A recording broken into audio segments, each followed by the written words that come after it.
Now, after 52 days in captivity, relatives of the victims of the Kaduna Abuja train attack who are still in captivity have called on the government to halt the planned resumption of the train services along the route. The leader of the victims' relatives, Fatai Jimo, at a press briefing in Kaduna demanded the immediate replacement of the management of Nigeria Railway Corporation due to what they called gross misconduct. Lami Sadiq reports. It's been 52 days since terrorists attacked the Abuja Kaduna train and abducted over 60 people, most of them still in captivity.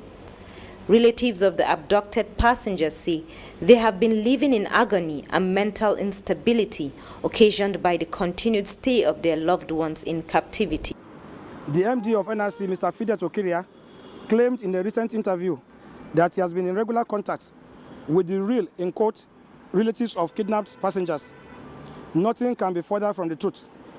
We challenge Mr. Okiria to name just 10 of the real, in quote, relatives he has been dealing with out of the over 1,000 relatives of his passengers still held hostage in the forest. We want to put on record that the Managing Director of NRC, Mr. Fidet Okiria, has not met any of the relatives of abducted passengers since this incident occurred. We made several attempts to meet him, and all our efforts were to no avail. We submitted the email addresses of leaders of our group to Malam Yakubu Mahmoud, Deputy Director and Spokesperson NRC, for the purpose of starting the situation room. But it has been one excuse or the other, as nothing has been done in this regard. The attitude of the top management of NRC to presidential directives is a clear testimony of gross incompetence and insensitivity to the plight of relatives of abducted passengers, and we demand their immediate replacement. The relatives who prayed for the safe rescue of their family members called on the federal government to ensure that the Abuja Kaduna train service is put on hold pending the release of all passengers. We would once again like to appeal most passionately to Mr. President to direct all security agencies involved in the rescue efforts to accelerate action so that our beloved ones in captivity can be reunited with us soonest. Our prayers remain: 1.